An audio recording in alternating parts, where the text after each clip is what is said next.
Ok, vamos lá. Me ouvindo bem, Carolina? Tranquilo? Beleza, legal. Quem mais é? O Alisson. Um oi pra gente. Tudo bem. Tudo beleza? Joia. Acho que a questão do gravar não foi uma excelente ideia, não, viu? Acho que o pessoal vai baixar o quórum aí. Da semana passada eu gravei, tá? Até o final do dia devo mandar o link para vocês, ficar disponível num canal no YouTube.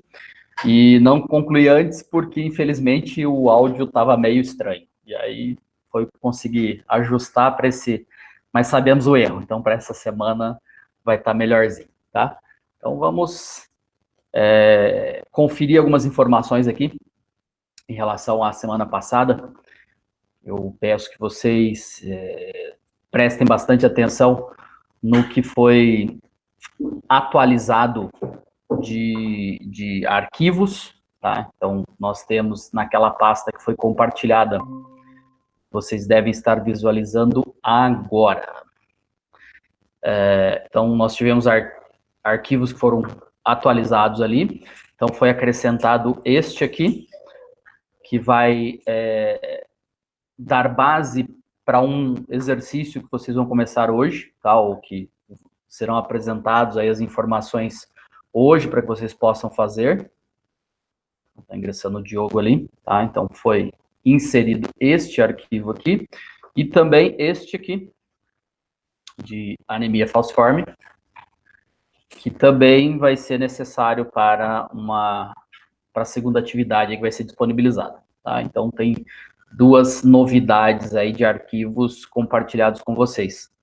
Além disso, espero que vocês já tenham conferido, né? Na semana passada, foi colocado lá a primeira atividade. Então, essas atividades, a entrega delas, além de ser utilizado para compor a nota que vocês vão ter ao final da disciplina, também é utilizado para fechar parte da carga horária, então é bastante importante que vocês cumpram, tá? E existem duas questões, tá? Uma primeira questão, toda pautada no que a gente havia conversado nas duas aulas anteriores, e a segunda, principalmente na última aula, né? A segunda questão aqui é para inserir informações numa planilha, tá? É para buscar dados, né?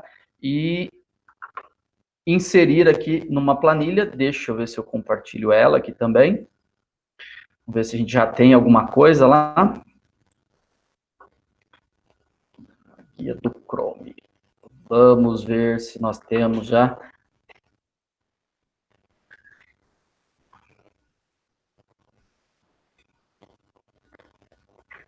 Puxa vida, ainda está vazia totalmente aqui.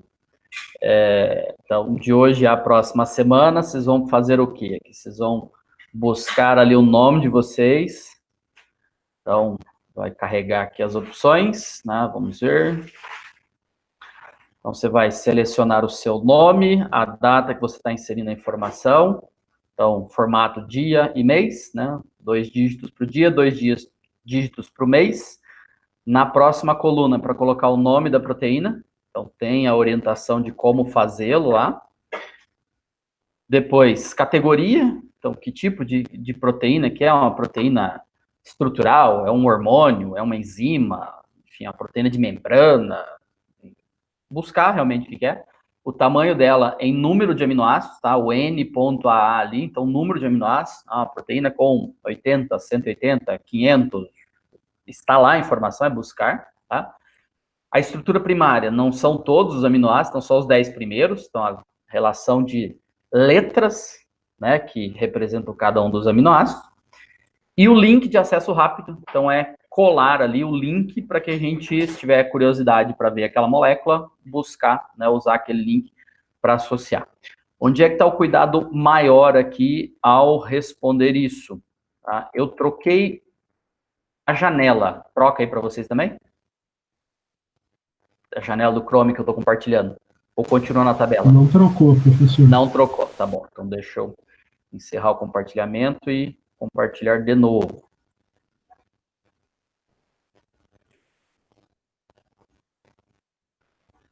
Ah, eu já sei. Se eu compartilhar o próprio Chrome, eu acho que eu for trocando lá, vai trocando para vocês também.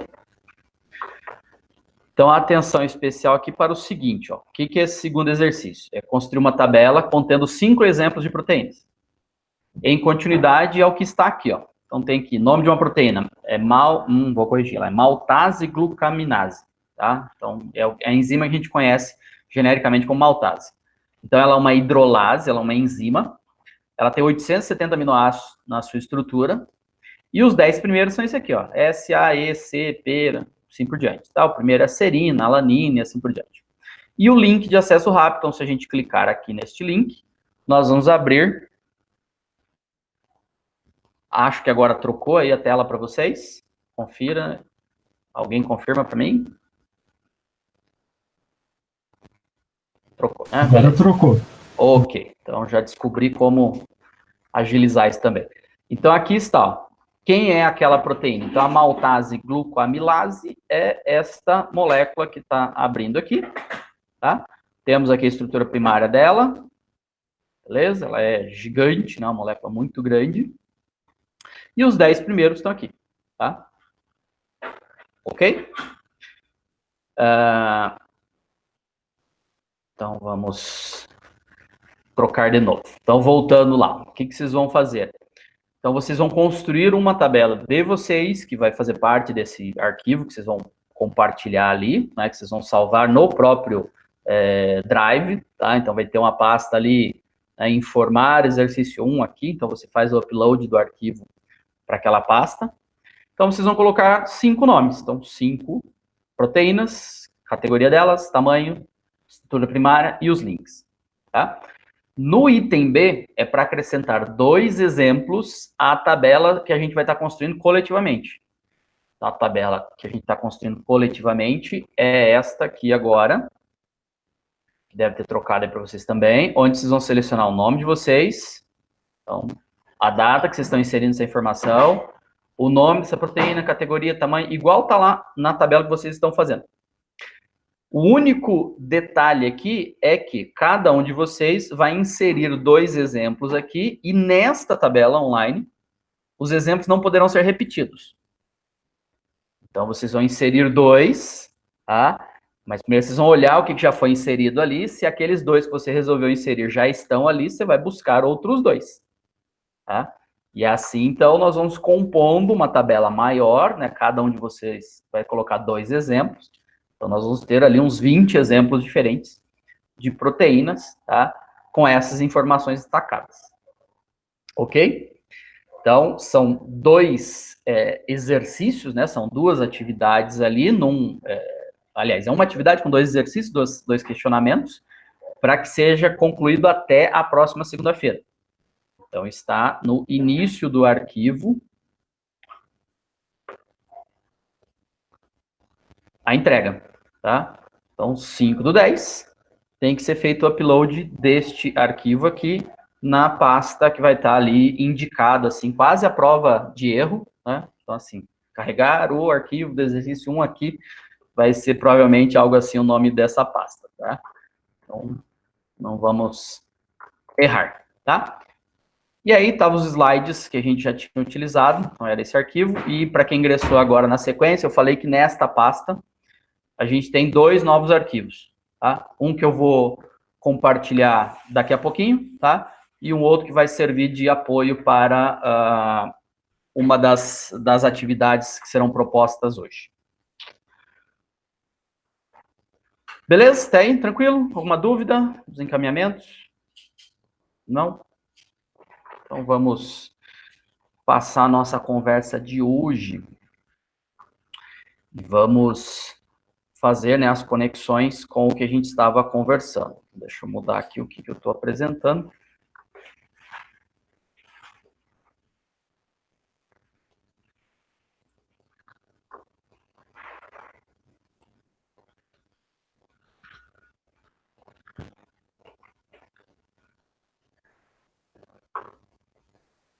Ok, compartilhado com vocês? Compartilhado com vocês. Então, beleza. Deixa eu só conferir quem está aí com a gente hoje. Vamos lá. Então, a Carol tinha ingressado mais cedo aqui. Acabou de abrir a câmera o Jefferson. Boa tarde, Jefferson. Tudo bom?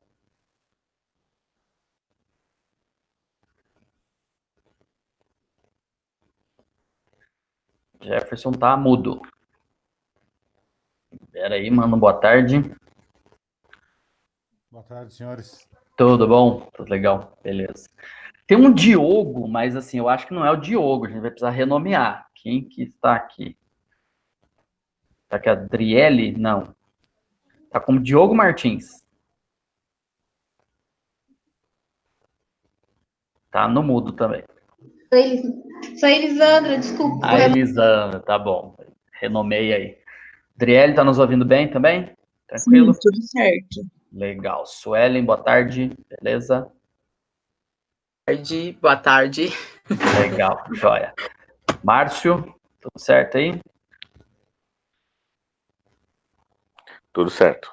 Ótimo. Vanessa, Boa tarde, professor, tudo bem? tudo legal. Raul, Opa, estamos aqui. tudo jóia? Bem, pronto aí para mais um monte de informação que não tem pé nem cabeça no começo para você ou não? Vamos lá, estamos aí para isso. Jóia. E quem mais? O Alisson, que já tinha dado um oi aí no comecinho, nos acompanhando aí também. Então vamos lá, galera. Então eu estou compartilhando aqui uma apresentação de PowerPoint, né? Então, o arquivo que vai estar disponível para vocês também, assim como fizemos no anterior, tá? E vamos conversar um pouquinho sobre esse nome aqui, para vocês entenderem um contexto bem importante sobre estas moléculas todas que nos interessam, tá? Esse nome é incomum para algum de vocês? Então, tem lá a primeira frase no título desse slide aqui, Mendel e as ervilhas. Nem para o Raul, né?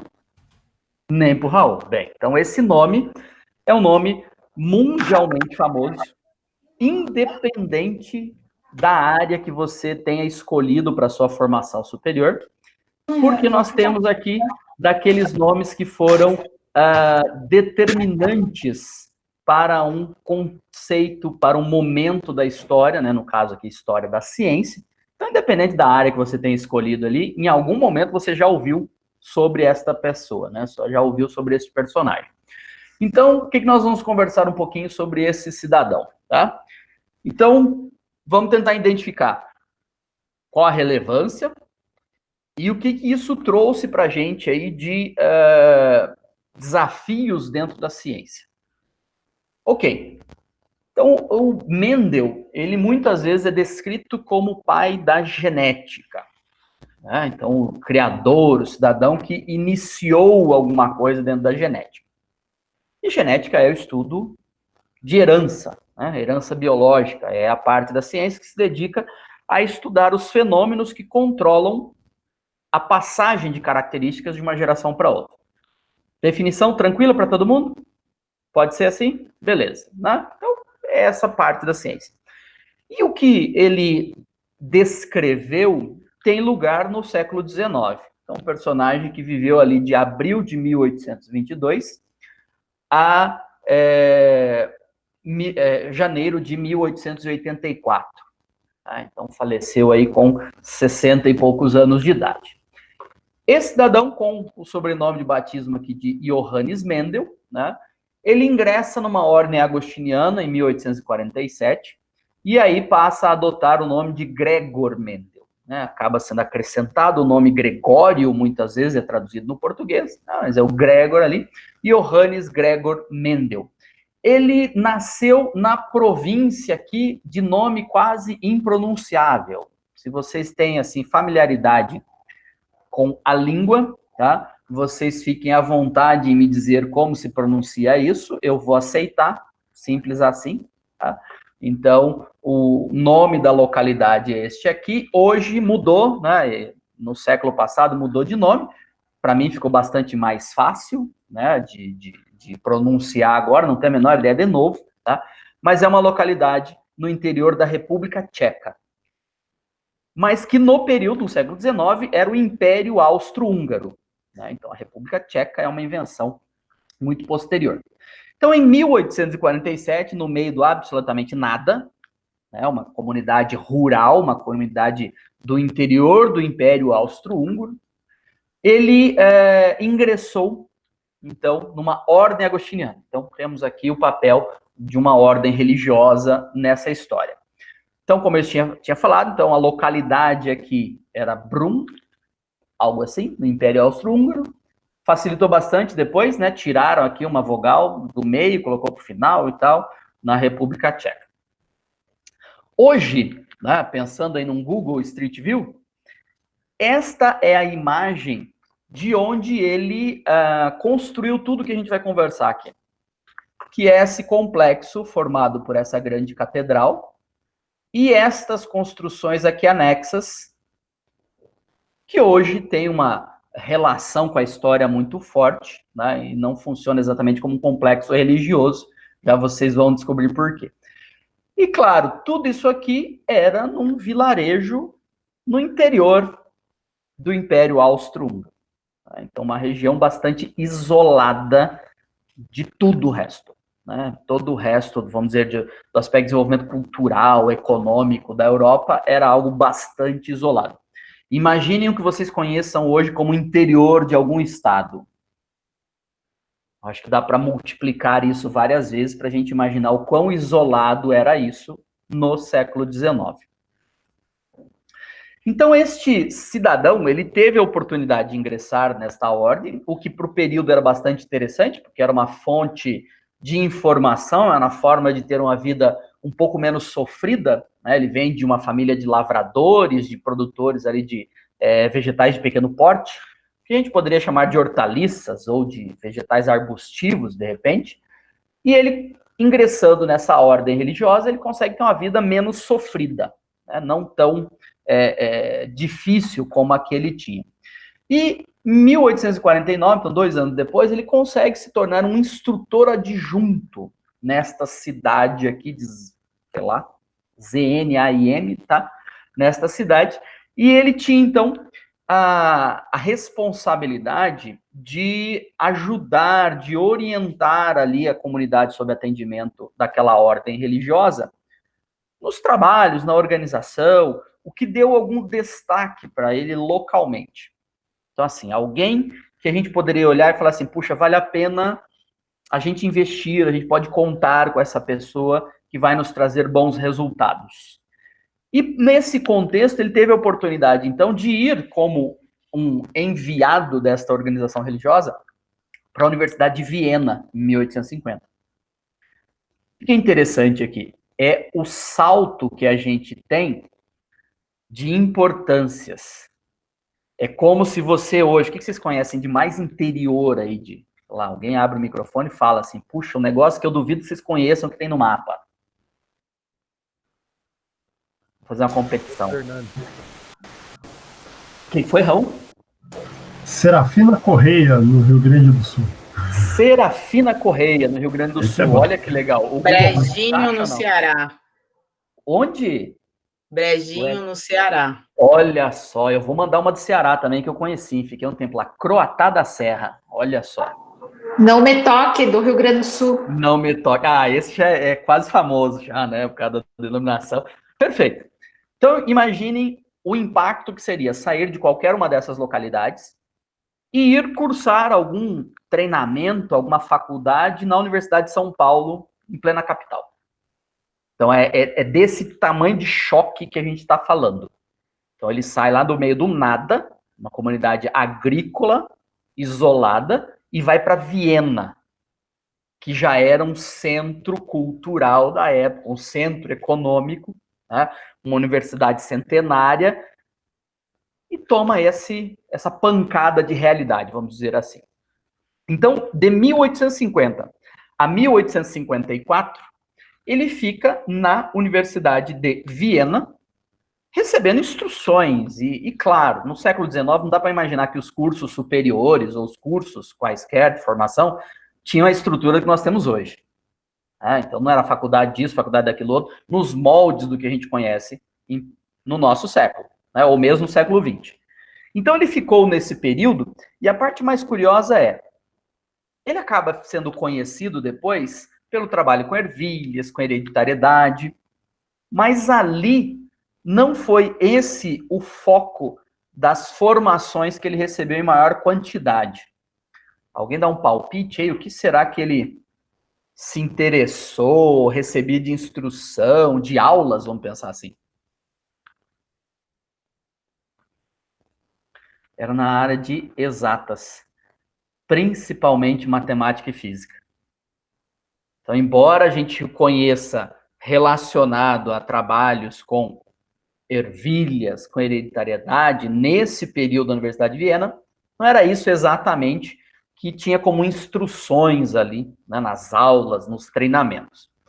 E ele volta, então, em 1854, para a cidade de origem, tá? E ele assume um posto na Escola Real de Brum.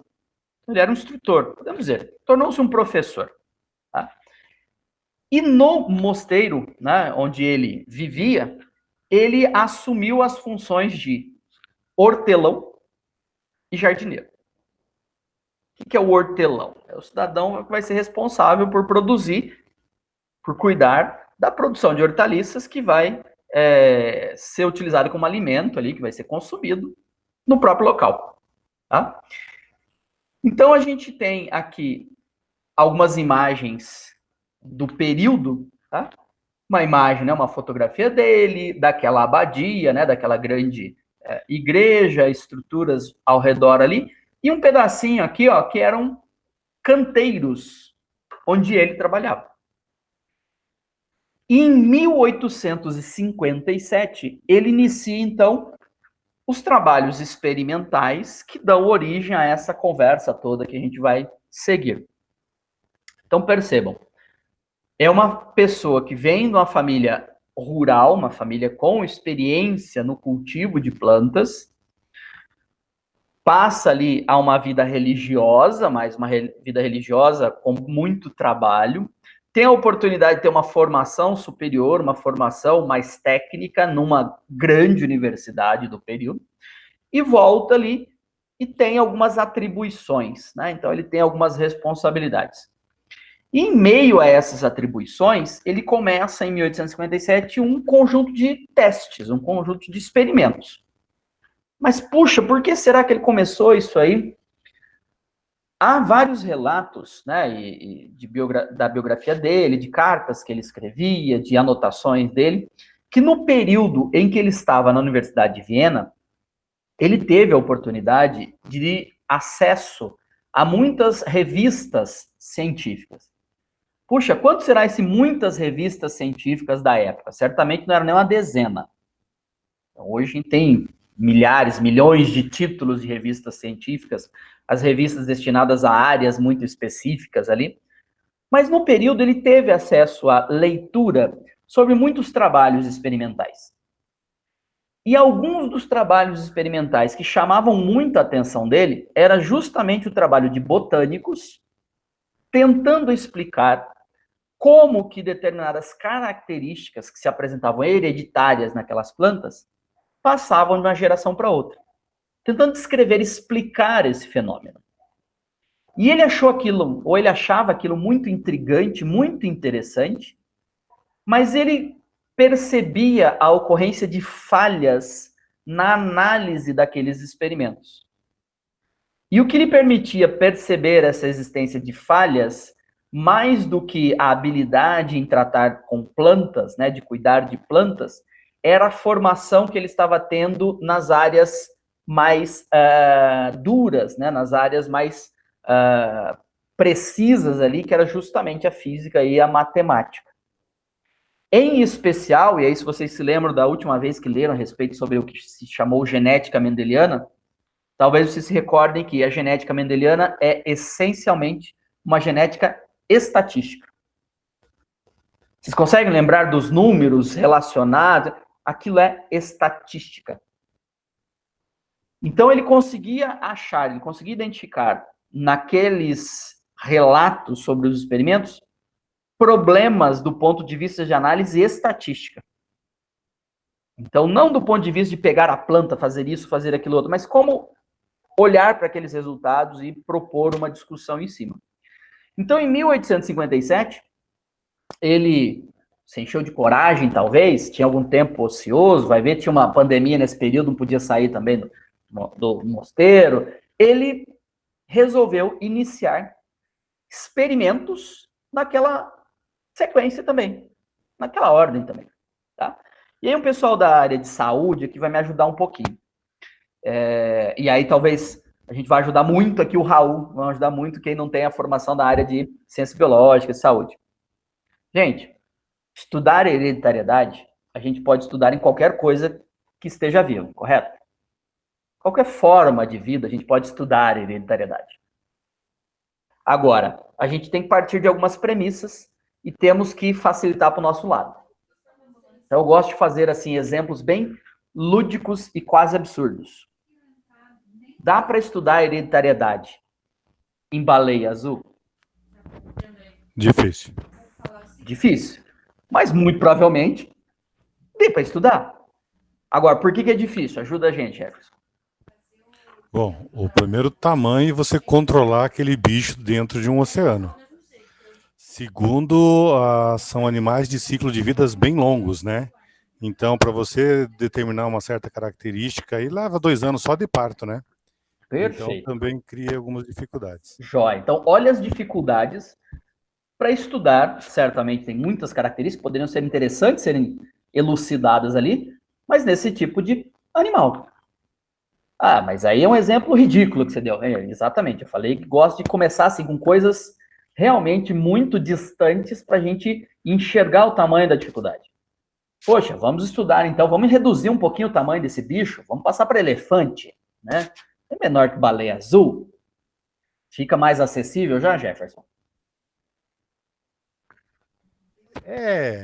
Um pouco mais acessível, né? Um Mas pouco ainda mais temos um acessível. meio de parto aí. Exatamente. Então, nós vamos ter o período aí do parto também, nós vamos precisar de um espaço, nós vamos precisar de pelo menos um casal, assim como ia precisar no caso da baleia, e temos uma série de dificuldades, né? O ciclo de vida também é bastante longo, então vamos reduzindo esse bicho. Então, eu vou reduzir muito agora. Vamos falar de rato. O rato fica fácil, né? Fica fácil. Ciclo de vida. Tranquilo? Perfeito. O ciclo de vida de 2 anos, rato, camundongo. Nossa, Você maravilha. pega a adolescência, você pega a velhice, modelos Show de bola. comportamentais, bem tranquilo. Fantástico. Então vamos pensar assim nas nossas necessidades para estudar a hereditariedade com camundongo, com rato. Vamos lá? Então, obviamente, a gente precisa de no mínimo um casal, né? Sim. No mínimo um casal. Beleza. E aí esse casal vai gerar numa reprodução uma dezena ou mais de filhotes. Beleza? Entre esses filhotes vão ter machos, vão ter fêmeas, certo? Positivo. Você precisa identificá-los, saber quem que é um, quem que é o outro. Aí beleza, já estamos na segunda geração, nasceram lá 8 machos, 7 fêmeas, tem 15 descendentes, mais os 2 adultos ali. Opa, esses 17 animais podem ficar no mesmo espaço? Até poderia. Vai ter reprodução? Vai. Mas se você quer estudar hereditariedade, você não precisa saber quem reproduziu com quem? Então, já devem ter entendido que não dá para deixar os 17 no mesmo espaço. Então, vamos separar gaiolas. Vou colocar um casal em cada gaiola. Então, daqui a pouco eu já tenho, sei lá, 8, 9 gaiolas. Na próxima geração eu tenho, sei lá, quantas. E aí eu vou acompanhando de uma geração para outra. Vocês estão imaginando o volume de trabalho? Vai ser bastante, correto? De alimentar esses bichos, de evitar que tenha acúmulo de sujeira, que eles venham a ficar doentes, morrem no meio do experimento, você não sabe por quê. Então, dá para estudar? Dá, claro que dá. Mas cada tipo de organismo que a gente queira estudar, ele vai trazer ali uma série de desafios para que esse estudo possa ser conduzido. Mas dá. Tem como resolver. Então, o que eu gostaria que a gente não deixasse de lado é o fato de que ele era um religioso, vivia dentro de uma organização religiosa ali, com uma série de atribuições locais e que não tinha sua vida dedicada à pesquisa, como a gente poderia imaginar hoje, alguém que seja contratado em um determinado lugar como um pesquisador. Ele não tinha a possibilidade de viver 24 horas em função daquilo. O que ele conhecia de zoologia? Provavelmente também muito pouco. Então, estudar hereditariedade em animais para ele seria algo muito distante. Então, já é quase que óbvio que ele deveria estudar isso em plantas. E aí também em plantas dá para fazer os exemplos exagerados. Tá? Eu quero estudar hereditariedade em sequoia. Deve dar, mas talvez só a nossa geração não seja possível. Ah, vamos reduzindo, eucalipto. Hoje está bem legal com o eucalipto, né? Temos produção em larga escala, já mudamos bastante, né? O café já levou quase 20 anos para começar a produzir, hoje tem linhagens que começam a produzir com 3 anos, mas ainda assim, são 3 anos aguardando aquilo, né? Então, mesmo no universo da botânica, a gente pode ter organismos que vão trazer para a gente um desafio razoável em tentar estudar. E eu havia falado no início da nossa narrativa aqui que a experiência, que a origem do Mendel era da família de agricultores, sim, mas de vegetais de pequeno porte, de hortaliças. Então, produziam plantas pequenas. Então, parece meio lógico que o que ele iria acabar escolhendo para começar os estudos dele era plantas que ele já conhecia. Plantas cujo cuidado, cujo cultivo não era um negócio de outro mundo para ele. Já era algo acessível. Tá? Então, ele ficou muito popular, né? Ele foi reconhecido aqui pelos estudos experimentais que ele fez com uma planta em especial. E todo mundo deve se lembrar aqui, né? Essa planta em especial é ervilha, chamada genericamente de ervilha de cheiro. Não é uma linhagem muito comum no Brasil, a gente consome muito mais de outras ervilhas aqui. Então, comercialmente falando, a gente tem dessa ervilha no Brasil, mas não é uma linhagem tão comum, tá? Tão frequente. Para a gente ter ideia de quem que é, a gente tem uma classificação, obviamente vocês não vão gastar nada de fosfato aqui para memorizar isso, mas vocês têm ali, ó, do reino plant, uma divisão que chama Magnoliophyta, classe Magnoliopsida, ordem Fabalias, família Fabaceae, gênero Pisum, e a espécie, então, Pisum sativum. Foi esse organismo que ele resolveu eleger como modelo de estudo para fazer os experimentos dele. E a gente consegue encontrar ali nas cartas, nas descrições que ele fez, uma série de cuidados que ele tomou para eleger esse organismo como modelo experimental. Então, tinha um bocado de coisa que ele se deparava com problemas na análise dos outros estudos que ele teve acesso, e que ele, né, na concepção dele, resolvia esses problemas ao usar Pisum sativum como modelo experimental. Então, imagine, a gente, para justificar por que usar camundongo e não usar bovino, ou não usar o elefante, ou não usar a baleia, a gente vai falar de um monte de coisa. Do manejo dos animais, do espaço que a gente precisa, disso, daquilo outro. Então, ele tinha essas justificativas para ervilha. Tá? Então, para este organismo aqui.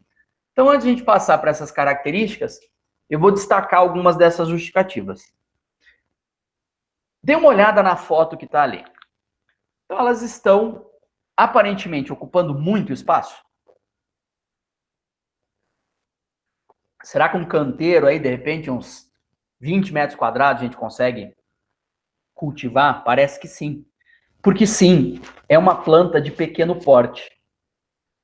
É uma planta que não vai ocupar tanto espaço. Legal, a gente já resolve um problema, né? Não precisa de uma fazenda gigantesca para colocar isso em estudo. Então, esse é um ponto. Um outro ponto muito importante é que o ciclo de vida dessa planta, o Jefferson tinha destacado ali, né? Falou, 2 anos só para ter descendente, 1 ano e meio e tal. O ciclo de vida dessa planta é de pouco mais de 3 meses. Então, entre 3 e 4 meses, o ciclo foi completo. O que é o ciclo ser completado? É você pegar uma semente, colocar no solo, ela crescer, ela florescer, ela gerar novos descendentes, né, que nos interessa aqui na conversa, e secar, murchar ali. Morreu. E gerou ali novos descendentes. Quem que vai ser o novo descendente nessa análise ali? Quem que representa um novo descendente nessa reprodução? Uma outra geração? Uma outra geração, mas é cada uma das sementes, né? Cada uma das sementes tem um embrião, é uma nova geração que está ali à disposição.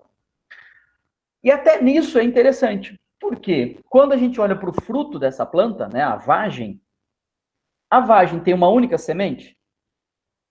Não, tem algumas sementes. Então, vamos fazer conta de padeiro aqui para facilitar. Vamos supor que tenha 5 sementes numa vagem. Uma planta vai produzir uma única vagem, será? Também não. Então, se tiver 10 vagens numa planta, que não é um número elevado, e cada vagem dessa com 5 sementes, uma única planta me gerou 50 descendentes. E o gerar esse monte de descendentes também é uma vantagem muito legal. Porque eu destaquei para vocês que a genética mendeliana é essencialmente uma genética o quê? Que apareceu no complemento?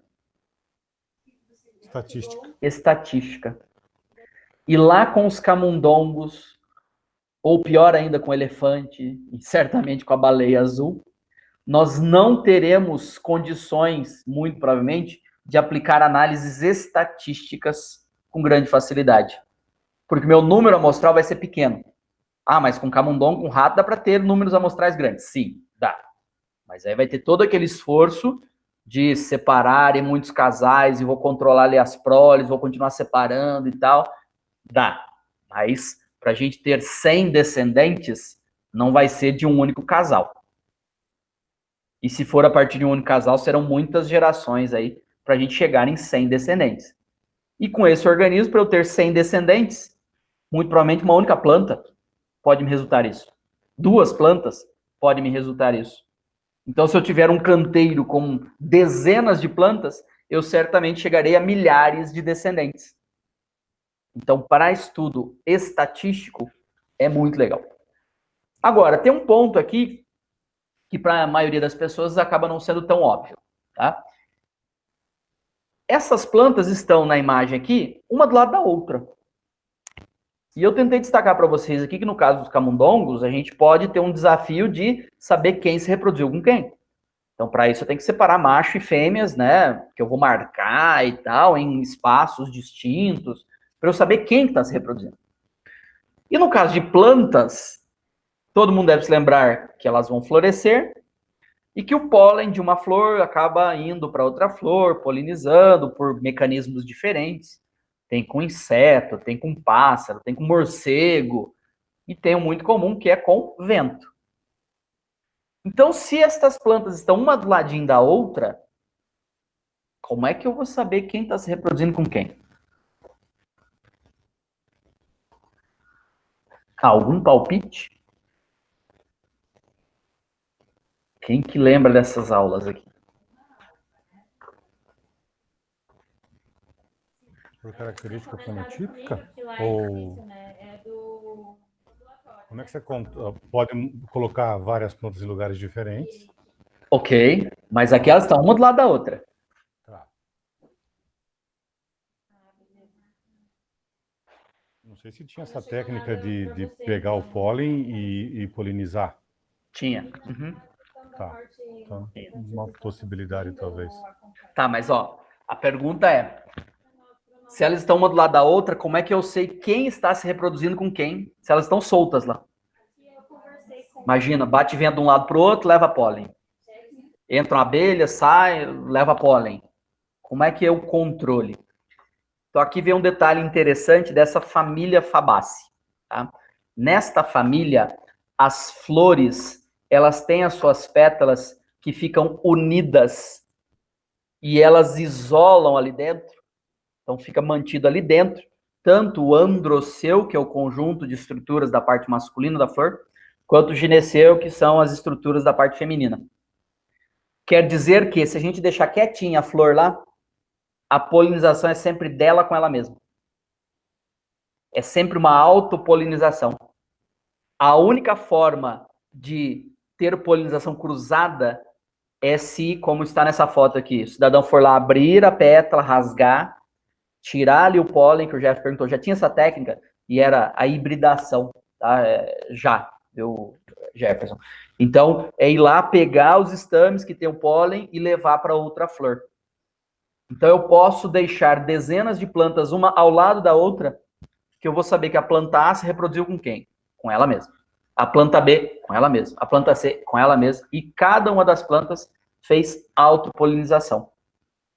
Então, até o controle de quem está se reproduzindo com quem era fácil nessa planta aqui.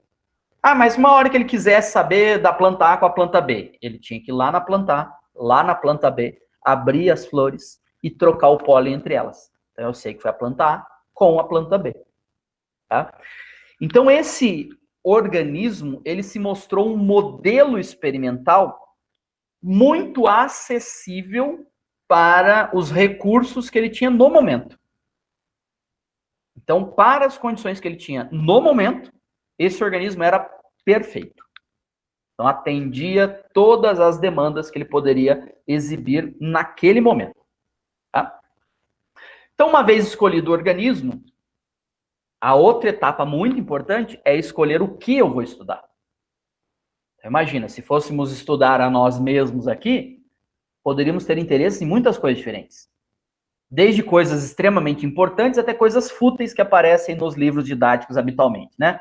Cor da pele, cor do cabelo, cabelo enrolado, não é, se forma bico de viúva, se não forma, se a orelha é colada, né? Vocês lembram desses exemplos? Né? Tem utilidade nenhuma, né? Serve para nada do ponto de vista biológico, né? Adaptativo, muito pouco, uma discussão ou outra, mas são curiosos, correto? Paternidade, né, professor? Oi? Paternidade, né? Até paternidade. Tá bom, tá valendo. Beleza. Então, essas características podem ser da nossa curiosidade entender como é que é a dinâmica de uma geração para outra. Em planta, o que seria interessante, de repente, estudar? O que vocês teriam curiosidade, se é que teriam? Peguei uma determinada planta, falei, puxa, eu gostaria de entender o mecanismo de o quê? De uma geração para outra. Alguma coisa? Vamos olhar para a nossa agricultura. Quais características seriam interessantes para a nossa agricultura? Seja milho, seja feijão, seja arroz. Arroz hoje é interessante estudar, hein? Seja milho, feijão, arroz, seja soja, trigo, que nós somos especialistas, né, no planeta. O que seria importante estudar? Suscetibilidade a fungos, a bactérias, doenças. Então, a força, né, a resistência a uma determinada doença da agricultura, legal. Algum outro exemplo? Tempo de germinação. Tempo de germinação. O que seria interessante aí? Aumentar ou diminuir? Na maioria das vezes diminuir, né? Para dar mais produção. Beleza. Alguma outra coisa? Quantidade Gente, de grãos por espiga, isso, ó, eu ia falar, o Raul é engenheiro, gente. Vamos dar uma soca nele aqui. Aí o Jefferson falou a quantidade de grãos aí, claro, né? Aumentar a produção daquela planta, beleza. De repente, a massa do grão, então, a quantidade de massa acumulada no grão poderia ser interessante. Beleza, são muitas coisas que nós poderíamos estudar. Então, vamos pensar, quantidade de grão, tá bacana, tempo de germinação, tá bacana. E aí eu falei de massa de grão, para chamar a atenção para um detalhe. Tem variação, será? Tamanho do fruto varia? Ou você vai lá numa banca do supermercado e aqueles pêssegos, aquelas maçãs têm exatamente o mesmo tamanho, tem exatamente a mesma massa? Não, né? Tem variação. E pensando em sementes, qual seria a ordem de escala da variação da massa dessas sementes? De uma para outra, deve variar em que escala? Quilo. Não, né? Jefferson mandou 1 miligrama, foi isso que eu li aí? Leitura labial? Isso, tô tentando não falar menos. Cara, vamos participar, ficar mais divertido. Que seja 2, 3, 4 vezes. Beleza. Então, imagine uma variação da ordem de miligramas entre uma semente e outra. Como é que eu vou fazer a minha análise? Eu tenho que pegar semente por semente e pesar. Vocês já imaginaram como é a balança para isso? É aquela que fica isoladinha, né? Uma câmara, porque qualquer ventinho ali, né? Qualquer deslocamento de ar já bagunça lá aquele monte de casas, né? No meu visor. Aí você vai colocar uma semente, outra, e vai pesando uma a uma. Dá para fazer? Dá. No século XVIII aqui, muito provavelmente não. Então, esse é o ponto. Tá? Ele não tinha recursos tecnológicos suficientes para estudar um bocado de coisa que hoje nós poderíamos achar interessante. Então, como que ele... Poxa, o que ele escolheu, então, para estudar de acordo com os recursos que ele tinha na época? Características cuja análise seriam muito simples. Se vocês se recordam de quais são essas características, elas estão exemplificadas aqui, tá? E eu vou identificá-las para vocês. Ele analisou, por exemplo, estatura das plantas. Você fala, poxa, mas você falou de facilitar, ele saía com uma fita métrica lá no meio do canteiro e vai medir planta por planta, uma tem 71,5 centímetros, a outra tem 69, a outra tem 75. Não. Estatura da planta é a seguinte situação. Todo mundo já deve ter observado, de repente, alguma tia que gosta de cultivar um quintal enorme, cheio de plantas para lá e para cá, que de vez em quando tem algumas plantas que ela diz que não vingam. Ela leva a muda para casa e ela cresce um pouquinho e para. E não vai para frente. É uma planta anã.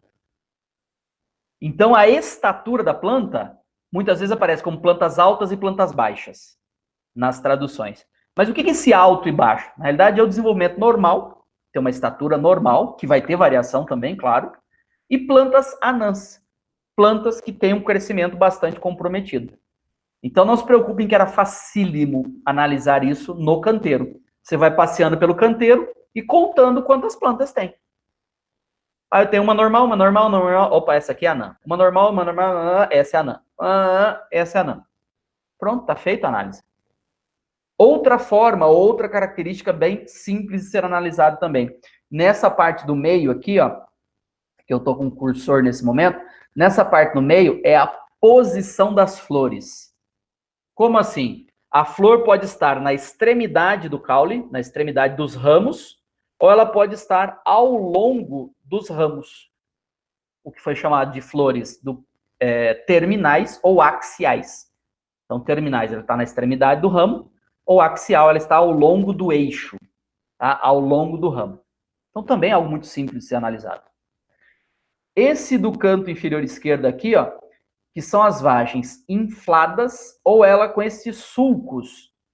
Se alguém já foi comprar vagem, né, ou ervilha mesmo no supermercado, talvez já tenha observado que às vezes as vagens vêm como se fosse gordinha assim, ela vem inflada, como se fosse uma bolha comprida, ou ela faz as dobras, assim, ao redor de cada uma das sementes. Conseguem imaginar essa situação? É algo que você consegue diferenciar visualmente. Que importância tem isso biológico aqui? Pode ter importância nenhuma. Mas é uma característica que eu consigo acompanhar. Eu consigo identificar, eu consigo fazer um julgamento. Então, para a compreensão de um mecanismo, pode ter uma relevância. Outro aspecto muito comum é a cor das pétalas do que ele cultivava. Então, as pétalas poderiam ser brancas ou roxas, lilás ali. Pronto, fácil de identificar também. Cor da própria vagem, verdes ou amarelas. E as duas características mais populares aí na história, que é a cor da semente, verdes ou amarelas, e a textura da casca, do tegumento, do revestimento dessas sementes, que foram batizadas de rugosas ou lisas.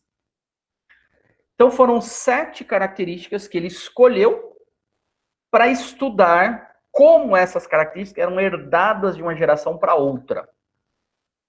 Todas essas características eram adequadas aos recursos tecnológicos que ele tinha no momento, naquele período. e praticamente todas dá para analisar ali visualmente, simplesmente. É olhar e contar ali o número de descendentes, tá? Eu gostaria que vocês tivessem a atenção para um outro aspecto também. As características exibiam sempre dualidade. As características que ele escolheu, elas têm duas formas apenas. Cor da semente, ou era verde, ou era amarela. Ponto. Não tem uma verde amarelada ou uma amarela esverdeada. É verde ou amarela. Semente, lisa ou rugosa. Altura da planta, normal ou anã. Ponto. Onde que está a vantagem nisso? A vantagem nisso está na análise estatística. Porque embora sejam 7 características aqui, já eu chamo a atenção para um detalhe também, cada uma das características tem apenas 2 formas possíveis. Se uma característica aqui tiver 3 formas, a outra tem 4 formas possíveis, a outra tem 5, a outra não sei o quê, o mundo de dados que você vai ter depois para analisar pode tornar a sua análise muito complexa.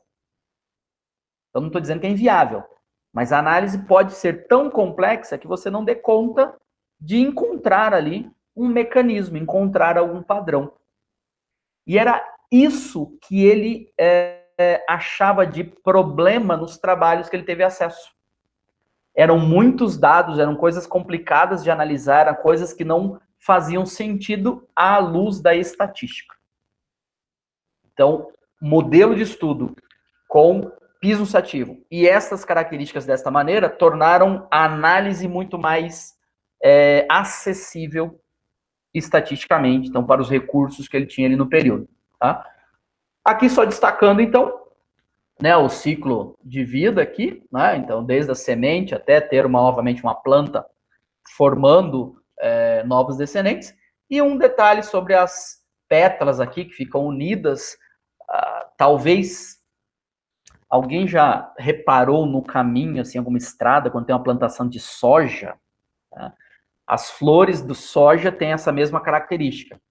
Então, elas ficam fechadinhas ali, as pétalas, e a fecundação, né, a polinização é sempre ela com ela mesma, é sempre autopolinização. Para fazer qualquer coisa diferente, tem que ir lá mexer.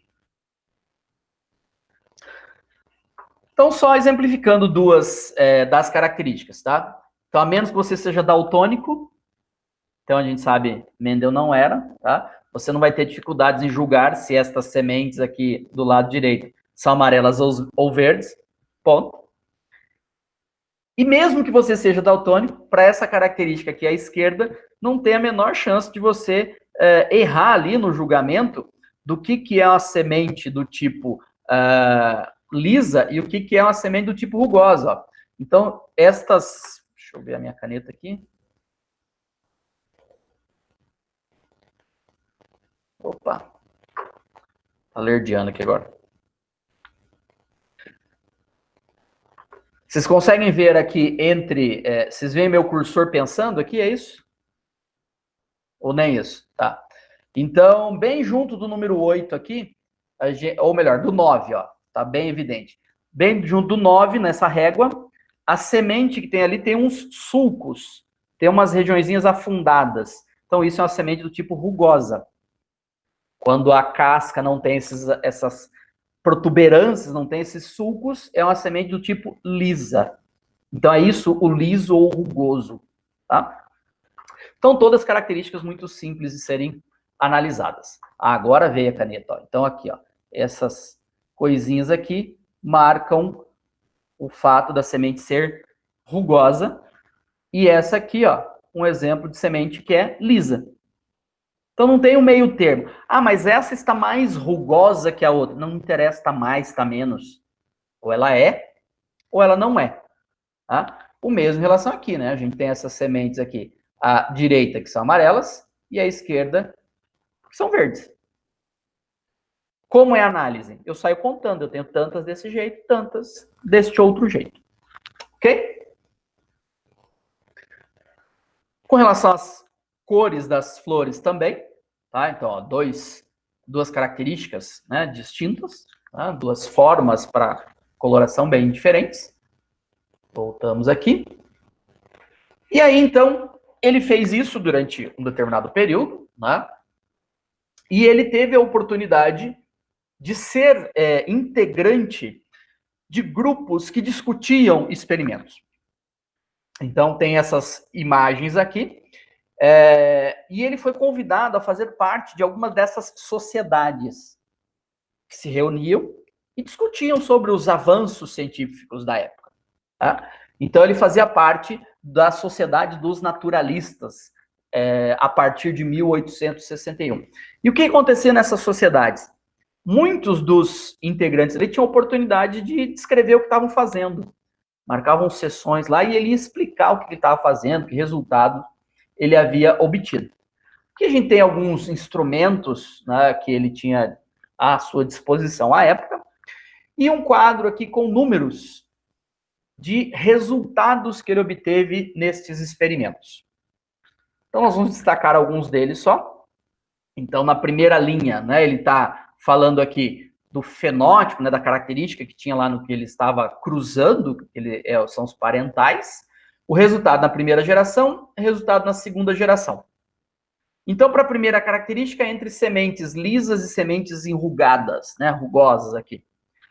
Na primeira geração, saíram apenas sementes do tipo lisa. Na segunda geração, 5.474 sementes lisas, 1.850 sementes rugosas. Eu quero destacar aqui só a história da estatística, tá? Porque olha só, 6.022 de uma, 2.001 da outra, 705, 224, 882, 299. Então, um número interessante do ponto de vista estatístico para ser analisado. Tá? E aí ele encontrou aqui, então, os famosos, né, aquelas proporções de 3:1, né, nenhuma delas é exatamente 3:1, tá? Mas são números muito próximos. O segundo aqui, o mais próximo de todos, né, 3,01:1. E estatisticamente falando, né, um modelo matemático aqui dá a proporção de 3:1 que ficou tão famosa. Tá? Infelizmente, a gente não precisa entender isso. O que a gente precisa entender aqui é a seguinte situação. Olha que coisa do destino.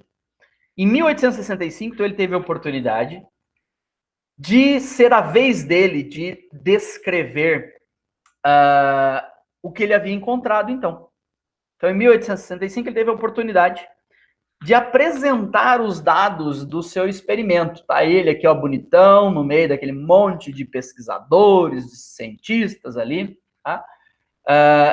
E neste momento, imaginamos, ele teve ali alguns minutos, talvez uma hora, mais que isso, para expor os resultados dele, explicar o que ele tinha encontrado ali. E naquele momento, tudo indica que o pessoal fez cara de paisagem. Ninguém entendeu absolutamente nada do que ele estava propondo ali.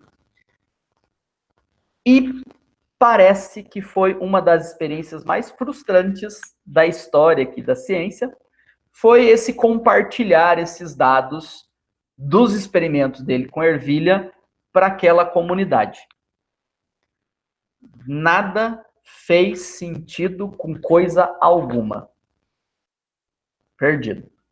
Mas tinha falha estatística? Tinha algum problema? Não. Os dados bonitinhos ali. Eu cliquei nesse link aqui para ver se a gente tem ele disponível, se está funcionando aqui ainda bonitinho, porque eu tenho a versão em português do artigo original, tem várias explicações aqui, por que naquele momento não foi eficiente, né? A apresentação ali não resultou nada muito interessante. Tá? Deixa eu ver, ingressou mais um aqui. E vamos ver, assim que abrir eu mostro eles para vocês, tá?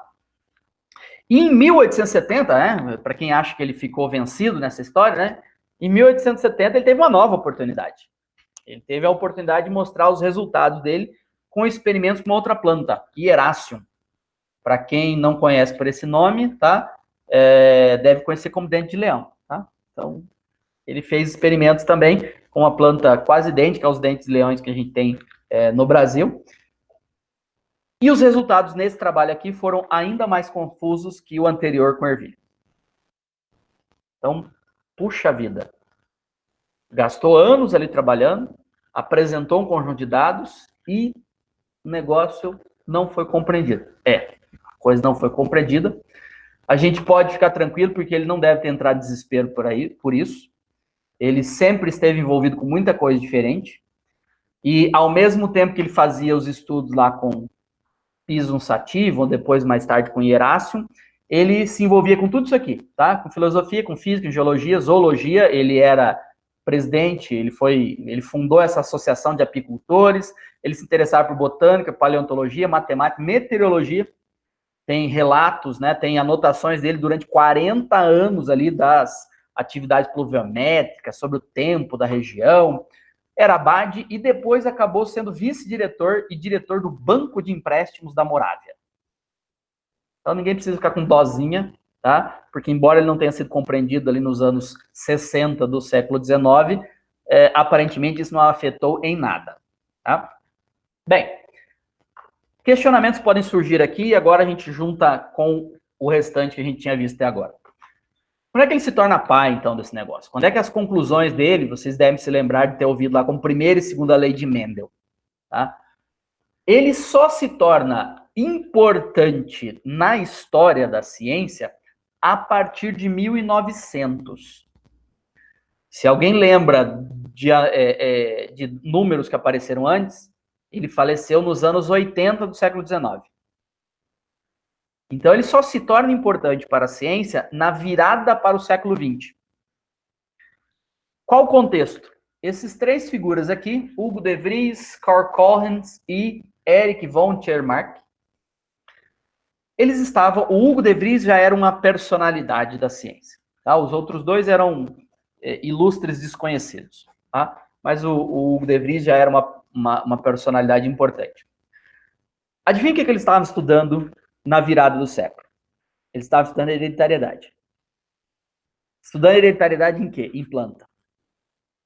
E estavam numa encruzilhada, numa enrascada estatística.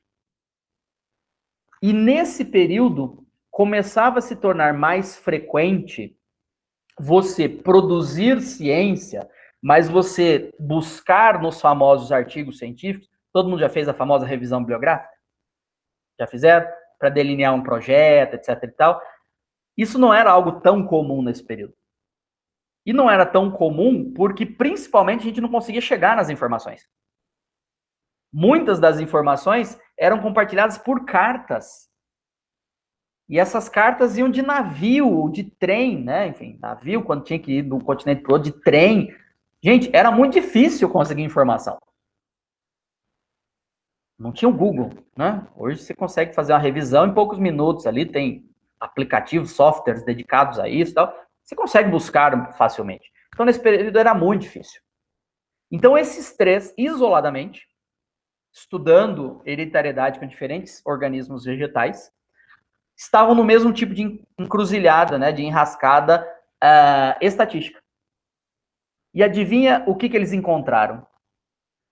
Um artigo numa revista desconhecida, de uma sociedade natural de Brum, de um monge nos anos 60 do século XIX, descrevendo os resultados e análise estatística do experimento quase idêntico ao que eles estavam conduzindo.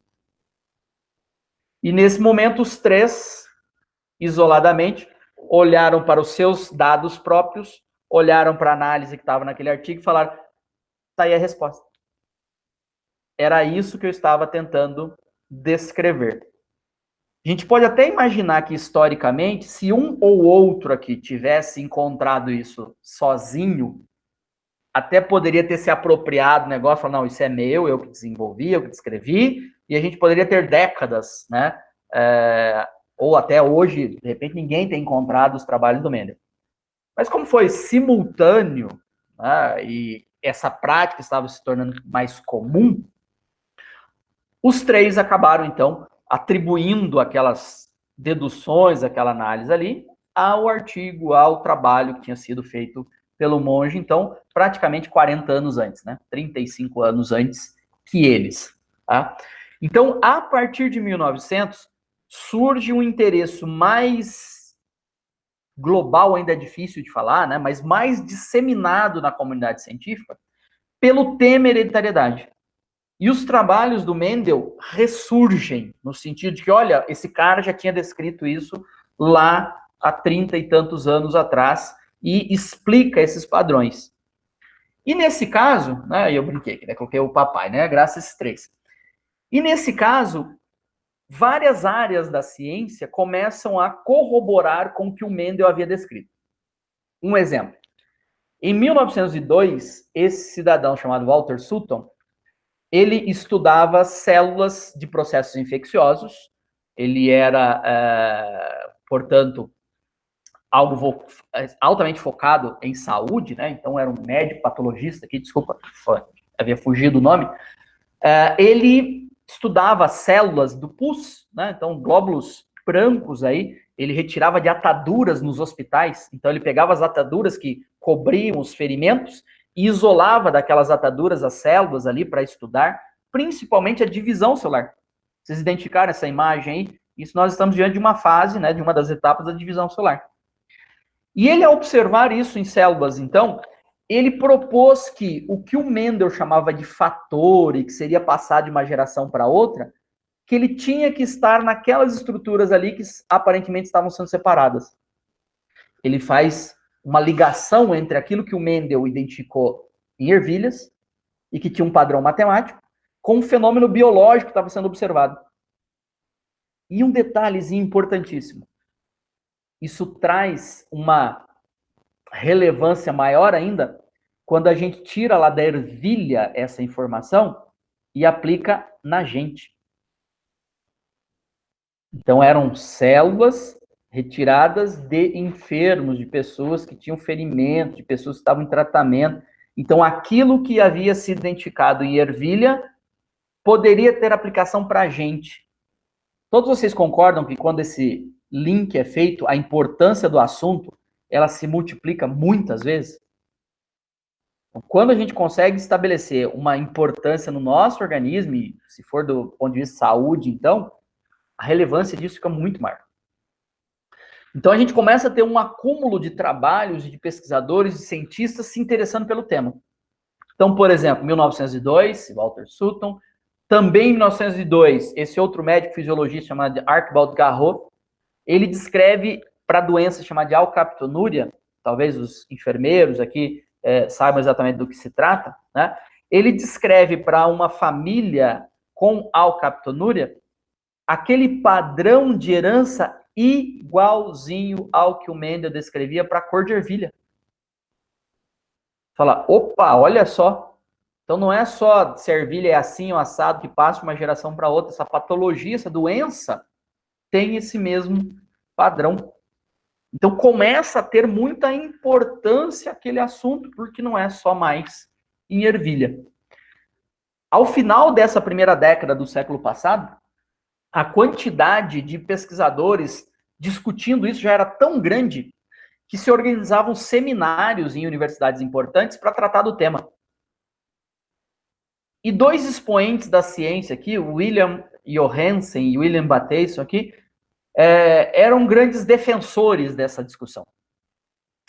A ponto de criar neologismos, criar novas palavras para se referir àquilo. Então, olha que legal. O Mendel, ele havia descrito que deveria existir fator, então fatores, dentro lá do material biológico, que eram passados de uma geração para outra pela reprodução. E que tinha um padrão nessa passagem de uma geração para outra. Até aí, tudo bem? Beleza? E eu adoro a palavra fator. Que tipo de situação que a gente usa a palavra fator?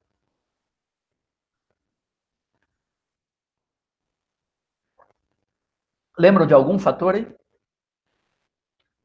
Ou vamos fazer um exercício diferente. Fator genético mesmo. Fator genético, beleza. Vamos fazer um exercício diferente. Como vocês definiriam fator? Vamos lá. Definição. Fator é, 2 pontos. Como é que vocês continuariam essa frase? Uma direção. Uma direção. Condição. Uma condição. Outra proposta. Parâmetro. Um parâmetro. Mais algum? Vocês estão muito técnicos. Vocês estão muito técnicos. Olha só. Frequentemente, quando a gente coloca essa situação, as definições começam assim. Alguma coisa que, algo que.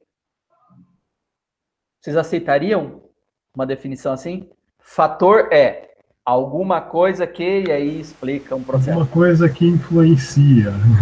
Alguma coisa. Ou seja, Algo que direciona. algo que direciona. Beleza. Quando a gente fala em algo que, alguma coisa que, é porque a gente sabe o que é? Fator é uma palavra coringa, gente. Fator é alguma coisa que. O Mendel não fazia a menor ideia do que exatamente estava lá naquele material. O que ele manipulava? Pólen. No pólen tinha alguma coisa que controlava a herança, se a ervilha era assim, se a planta era assada, tinha alguma coisa. E esse alguma coisa ele chamou simplesmente de fator. E aí você deve lembrar, tem o fator dominante, fator recessivo, tem, né, aquelas variações. Fator. Ele não sabia o que era. E a discussão sobre isso estava tão grande nesse momento aqui na história que surgiram novas palavras para a mesma coisa. Olha que bonitinho. O Johansen aqui, ele começou a usar o termo gene em substituição à palavra fator. Sabe o que era o gene para ele? Alguma coisa que controlava. Algo que... Não sei. De onde ele tirou gene? Você sabe de onde ele tirou gene? De Gênesis, que significa origem. Então, gene é a origem daquela informação. Mas o que é o gene? Sei lá. Nesse momento aqui, era algo desconhecido. Faz parte da matéria viva, faz parte dos sistemas biológicos, mas algo desconhecido ainda. Tá? E aí ele usava o termo genótipo para falar, então, dos fatores que estavam no organismo. Então, tem um fator assim, o outro fator assado, né? Aqueles dois fatores combinados formam um genótipo.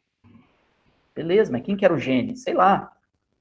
Aí, isso controla uma determinada característica no organismo. Então, a característica que está, né? A flor assim, ou a flor daquele outro jeito, a cor essa, a cor outra, se tem a doença, não tem a doença, isso é o fenótipo.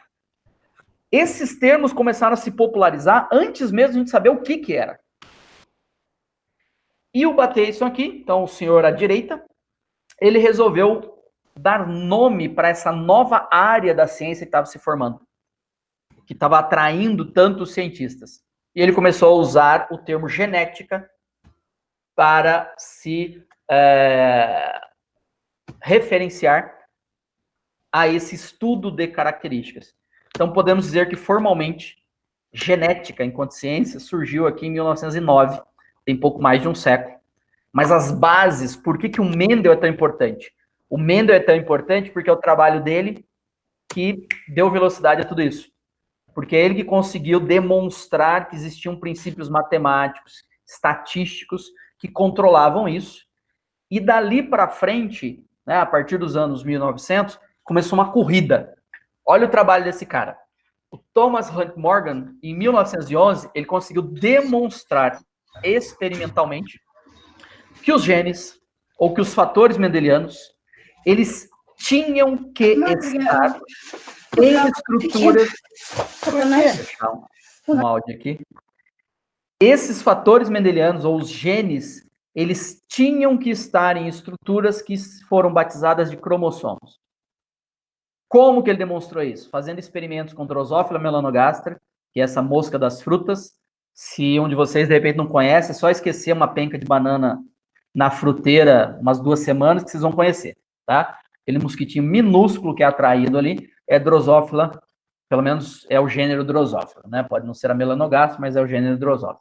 Então, aquela mosquinha, ele fazia experimentos, botava casais de moscas. Então, agora facilita ainda mais, tá? Porque não precisa de um espaço enorme, basta ter frasquinhos de azeitona, frasquinhos de compotas aí, às dezenas, né, ou centenas, dá para fazer. Então, ele estudou neste organismo a herança de determinadas características e conseguiu demonstrar experimentalmente que aquele fator mendeliano, que o gene só podia estar no cromossomo. E aí chamou atenção para o estudo, então, de cromossomos. Então antes disso. Então, nesse contexto é que apareceu primeira lei, segunda lei de Mendel, tá? Depois que o trabalho dele foi redescoberto, depois que essa primeira década do século XX aqui produziu tanta informação. Da próxima vez que vocês estiverem na República Tcheca, tá? Eu vou sugerir que vocês façam essa visita. A abadia, né? O local onde ele viveu, hoje é um museu. Tá? É o Museu de Mendel, é um museu dedicado a toda a obra dele. Tem ali o link para o site do museu, vocês podem ver muito material que está lá disponível. A região ali que era os canteiros é preservada, então é um ambiente que ainda irei conhecer em determinado momento, não tive o privilégio, né, mas parece ser muito bonito, muito bem conservado. Tá? Então, essa nova ciência, gente, gerou uma corrida para se identificar qual era, então, a natureza química ou bioquímica dos fatores mendelianos. Para saber daquele material que compõe os seres vivos, então, que material que tem condição de levar informação. Porque percebam, se a pessoa vai ter a doença X ou não vai ter a doença X. Se aquela ervilha vai ser amarela ou vai ser verde. Se a planta vai ser alta ou vai ser baixa. É uma instrução, é uma informação que está passando de uma geração para outra.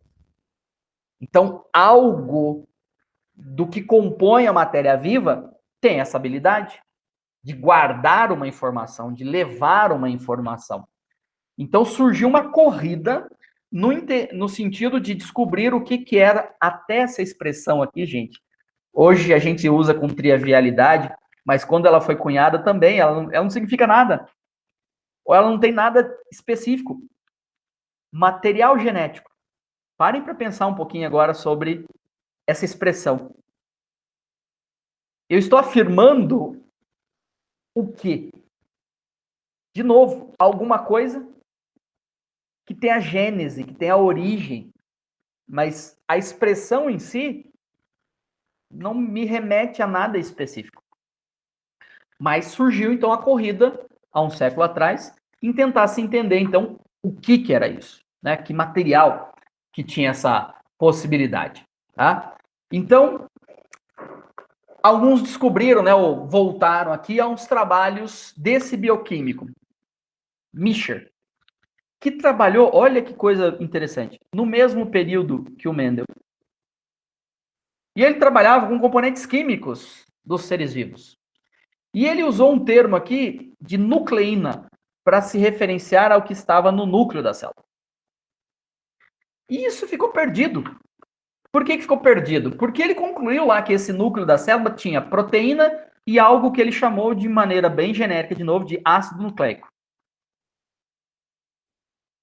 Por que de maneira bem genérica? Gente, porque ele está falando que está no núcleo e tem propriedades ácidas. Só isso. Ele não está falando mais nada além disso. Ele concluiu que o núcleo das células tinha proteína e tinha algum material com natureza ácida. E naquele momento, século XIX, isso ficou com uma curiosidade pura e simples. Só depois de 1911, quando Thomas Morgan descreveu que aqueles fatores mendelianos necessariamente tinham que estar nesses tais cromossomos, é que a atenção para essa nucleína voltou. Fala, opa, precisamos entender melhor esse material que faz parte do núcleo, porque essa informação biológica está nesse material. Essa informação que é passada de uma geração para outra está ali, está nesse material. Então, esse estudo, né, dos cromossomos, o estudo desse material genético, ele se tornou interessante depois de 1911. Então, na segunda década do século XX. E surgiram muitos experimentos que se tornaram mais famosos nessa discussão. Tá? Antes de falar desse experimento aqui, eu quero fazer um parênteses, até para vocês poderem fazer o link com as duas aulas anteriores. Neste momento, entre 1915 a 1925, 1930, de todas as substâncias que eram conhecidas, quem que tipo de substância, que nós já conversamos, né? Vocês acreditam que a maior parte dos pesquisadores, a maior parte dos estudos, estava tensionado a acreditar que era que encarregava a informação hereditária?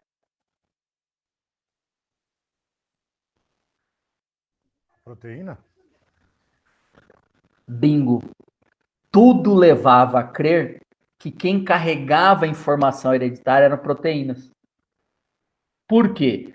Porque são substâncias abundantes em todos os seres vivos, porque são formados por muitos tipos diferentes de aminoácidos, 20 tipos de aminoácidos, porque tem propriedades muito distintas, tem proteína que é estrutural, tem proteína que é regulatória, tem proteína que é isso, proteína que é aquilo outro.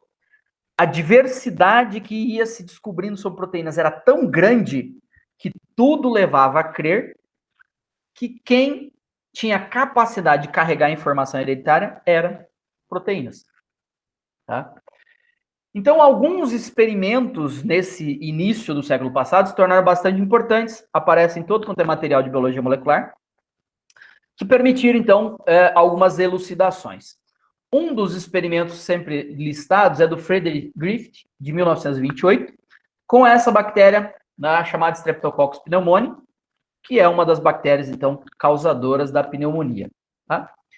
O que era conhecido naquele período? E aí a gente vê o que eles fizeram. Eles descobriram algo que foi batizado de princípio transformante. Essas bactérias, elas são conhecidas, ou existem várias técnicas diferentes que permitem a gente identificar características, né, para diferenciá-las. Uma delas é isolar e colocar em cultivo, ver como é que é o jeitão da colônia, né, como é que é o jeitão da cultura formada ali, se ela reage com determinados soros, né, se ela reage com determinado conjunto de corpos. Então, tem várias maneiras. Então, o que eles faziam aqui? Ó? Então, tinha bactérias do tipo 2 e do tipo 3.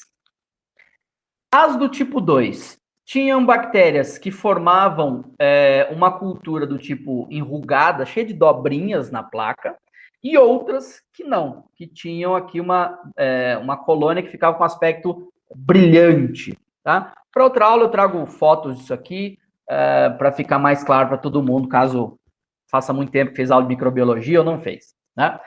E do tipo 3 também, pode ser rugosa e pode ser lisa.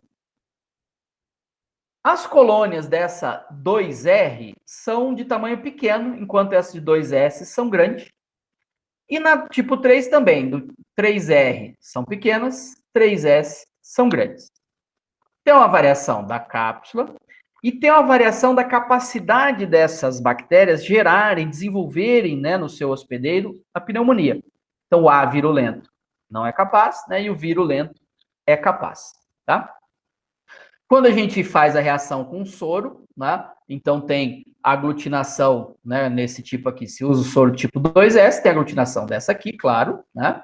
E quando é 3S, tem aglutinação dessa daqui. O que eles conseguiram fazer que foi muito interessante, tá? Aqui uma imagem, pelo menos, tá? Para a gente ver as colônias que são pequenininhas, as colônias que são maiores aqui nas placas de Petri.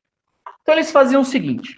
Eles pegavam camundongos, inoculavam, né, injetavam nesse camundongo bactérias do tipo 3S, que são bactérias que causam a pneumonia. Logo, o esperado aqui é que esses animais viessem a óbito em razão do desenvolvimento da patologia.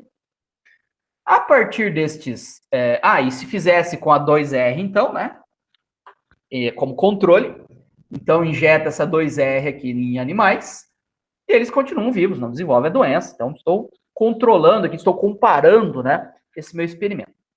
Então, o que eles faziam aqui? Eles pegavam destes animais mortos, extrato do pulmão, portanto, cheio dessas bactérias 3S, e faziam um caldo ali que ficava fervendo durante vários minutos. Então, essas bactérias morriam em função do calor. Tranquilo?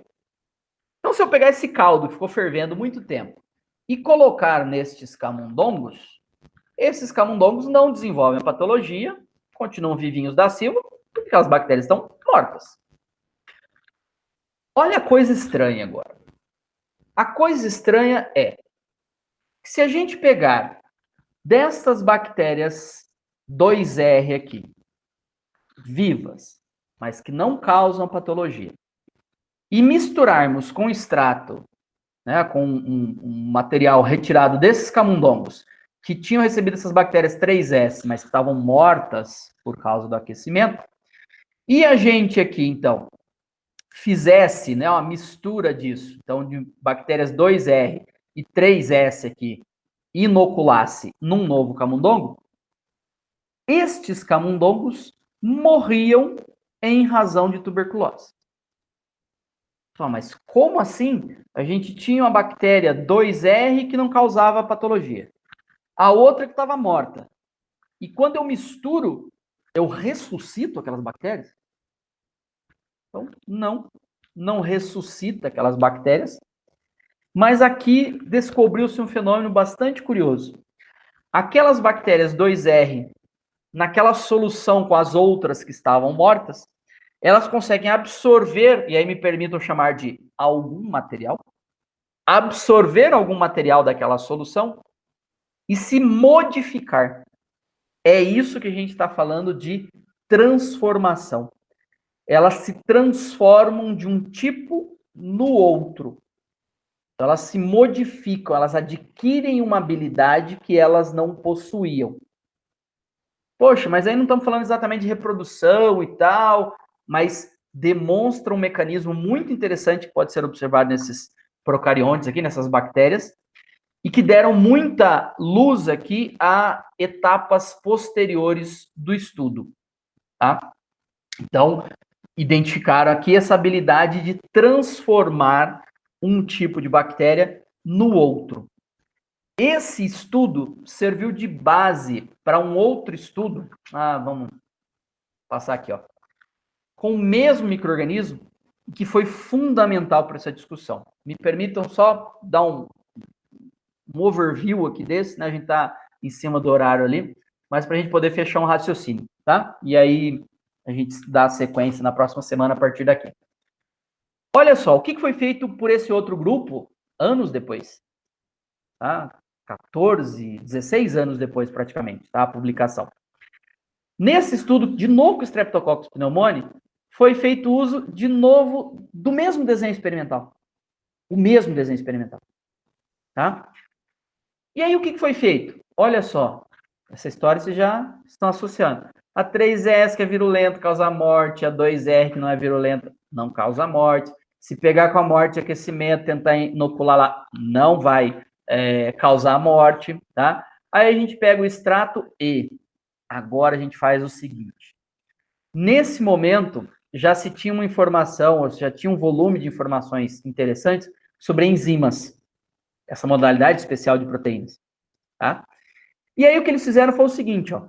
Daquele extrato de bactérias que estavam mortas, daquele extrato de bactérias mortas, eles separavam em alíquotas diferentes e tratavam cada uma dessas alíquotas com enzimas diferentes. Então, à esquerda aqui, a gente tem um tratamento com proteinases. Proteinases são proteínas que digerem outras proteínas, tá? É o exemplo da tripsina, quimiotripsina, então elas digerem outras proteínas. Puxa, mas o que tem a ver isso? O que tem a ver é que, nesse extrato aqui, eu elimino o que tem de proteínas livres no extrato. Beleza? Nesse extrato aqui do meio, eu uso ribonuclease, eu uso enzimas que digerem RNA. Então, eu elimino RNA.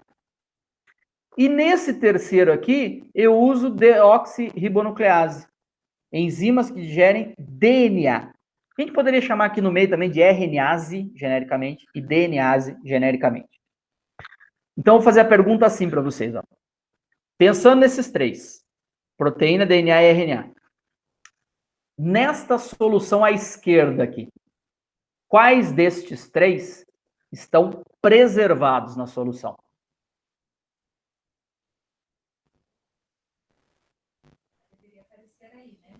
Nesse aqui, qual que fica preservado? Ainda está ali. RNA e DNA. RNA e DNA. Todo mundo concorda? Beleza? A gente eliminou proteína. Aqui, qual que é preservado? A gente elimina RNA, então permanece DNA e proteína. E nesse aqui eu elimino DNA, permanece proteína e RNA. Ok? Então ele está eliminando de cada fração daquela um dos componentes. Numa fração eu tiro proteína, na outra fração eu tiro RNA, na outra fração eu tiro DNA. E agora sim eu pego aquelas bactérias que não causavam doença e misturo. Então eu misturei aquela bactéria que não causava doença aqui, misturei aqui e misturei aqui. E pego de cada uma dessas misturas diferentes e coloco em novos camundongos. O que eles conseguiram demonstrar aqui? Que tem uma das situações ali em que a transformação não ocorre. Qual das situações ali a transformação não ocorreu?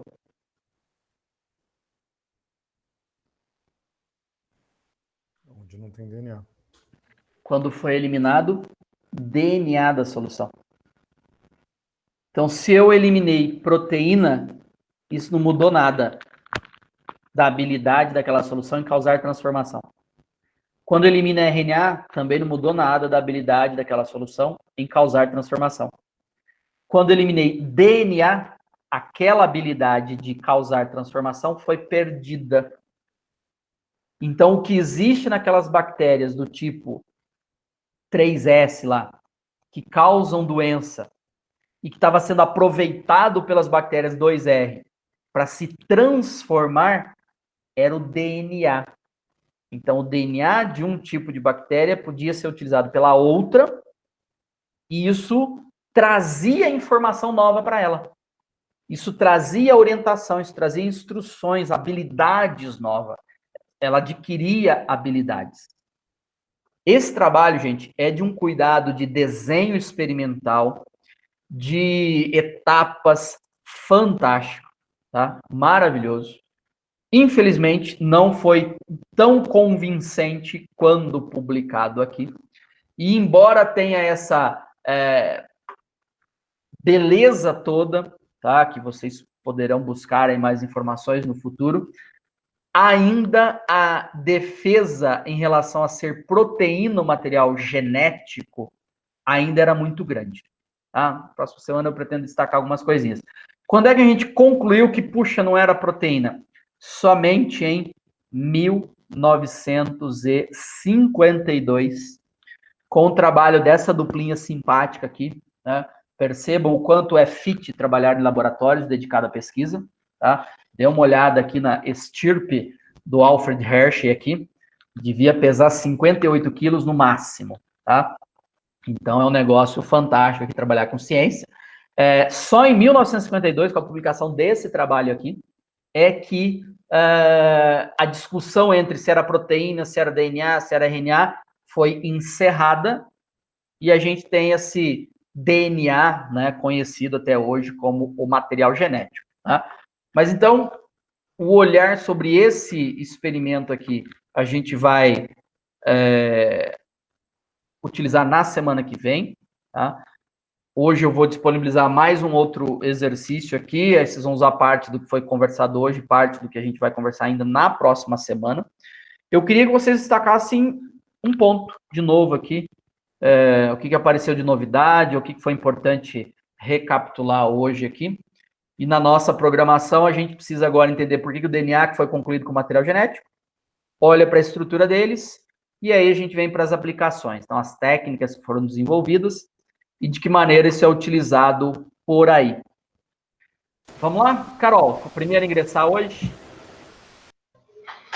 A história de Mendel, porque você estuda lá no segundo grau, fala a primeira lei de Mendel, o primeiro mandamento de Mendel, mas quem foi o Mendel, aonde que ele foi, de onde que ele surgiu, eu gosto de história, então é bem interessante. O porquê que foi justamente as ervilhas e não qualquer outra coisa, isso me chamou a atenção. Que legal, que legal. Raul, você ia compartilhar também? Eu ia falar primeiro para não passar vergonha, falar depois de todo mundo aí que já manja mais da área. Diminui as opções, né? Exato. Não, mas é isso aí. A parte de história para mim é bem mais fácil de entender, mas também deu para entender legal como que foi esse processo de descobrir. Então, para mim, começa a fazer mais sentido também como que chegaram na conclusão que era o DNA que tinha a parte genética ali, Legal. que levava para isso aí, foi bem, bem bacana. Legal, bacana. Suelen? Para mim foi essa última parte aqui da retirada da proteína, do DNA, né? Essa parte ficou legal. Mas eu também achei muito interessante saber de Mendel, porque você estuda, e aí você vai sabendo e você não sabe nada, nem que começou com uma ervilha, e achei muito legal. E achei muito legal no começo ali, né? Medindo, e a parte estatística mesmo, né? Achei show de bola. Bacana. Obrigado. Legal. Elisandra? Bom, eu também achei interessante toda a parte lá, também lembrava alguma coisa das ervilhas, mas não fazia toda essa conexão de como que começou e por que as ervilhas, e todo esse processo até chegar no DNA foi bem bacana. Eu não lembrava mais de nada, realmente. Legal, Foi bom. legal. Show. Bacana, obrigado. Driele? A parte de associação da mudança hereditária das ervilhas com a parte humana, quando o patologista fez os experimentos com as ataduras, vendo que acontecia a mesma coisa com a questão humana. Obrigado. Jefferson? No meu caso, se não é nada diretamente linkado às ervilhas, mas atrás da como a ciência precisa que os seus precursores morram para serem descobertos, né? Que depois de muito tempo, a gente acha que as leis de Newton foram abraçadas, né? Assim que ele falou isso, todo mundo achou que não, tem que morrer o cara, alguém tem que descobrir, tem que reinventar um novo ciclo. Isso é legal. Quer dizer, não sei se é legal, mas é fato, né? Funciona assim. Legal, valeu. Quem mais? O Jefferson está com 2 acessos, né? Beleza. Márcio e o Alisson. Então, professor, foi bem legal. Eu gostei muito dessa parte histórica. Eu tive na República Tcheca não tanto tempo. Deveria ter ido visitar o museu, que agora eu vi não aqui que tem menos de quilômetros não de foi. Praga. E é muito interessante essa parte histórica, tudo. Mas eu tive também na Universidade de Viena, e lá se falava um pouco dele. Tem uma espécie de um museu também. Tem uma ala, quer dizer, não sei se é uma ala, mas tem um espaço Sim. dedicado a ele lá. Que legal, que bacana. Então, na próxima... Sim, com certeza eu irei. Legal. Eu até já vi aqui que fica a 200 quilômetros de distância de Praga. Olha que show, que legal. Márcio? Eu gostei também da parte da genética inicial. Me lembrou bastante a parte de antibiótico também. Aconteceu a mesma coisa. O Fleming descobriu o antibiótico, mas só foi depois de 20 anos na Segunda Guerra que foi utilizado. Igualzinho essa história. Foi muito interessante, sim. Tem que ter uma demanda que permita, né? Aplicação, alguma coisa assim. Exato. Valeu, galera. Bacana. Espero que vocês tenham aproveitado esse bate-papo, essa conversa. Busquem lá o material para quem ingressou um pouquinho depois, tá? Tem arquivos novos que foram compartilhados, que dizem respeito a uma leitura de base, comum ainda para todo mundo, e tem uma atividade, tem um primeiro exercício lá que precisa ser concluído até a próxima segunda-feira, e aí se concluir, você gera um PDF, né, põe lá seu nome, se identifica e faz upload para uma pasta que vai estar identificada lá, tá? No mesmo conjunto compartilhado ali, vai ter uma pasta, fazer o upload da atividade 1 aqui, até a próxima segunda, beleza? E até a quarta, provavelmente, mais um material, 2 semanas também para trabalhar em cima dele. Professor. Pode falar. Essa pasta já foi criada, porque eu vi só o exercício, o documento, o PDF. Ou eu que crio a pasta? A pasta para fazer upload? Isso. Não, ainda não, mas vou criar nos próximos minutos aqui. Ah, então tá bom. Okay. Tá bom? Tá. Valeu, gente. Excelente semana a todos vocês. Grande abraço. Boa Se tarde. cuidem. Boa tarde. Professor, só uma pergunta. Ui, pode falar. Lá na lista de exercícios, eu estou com ela aberta, não tem problema ser uma proteína de bactéria, por exemplo. Eu citei aqui uma carbapenemase. Não, tanto faz, gente. Tá bom. Obrigada. Tá bom? Valeu. Tchau.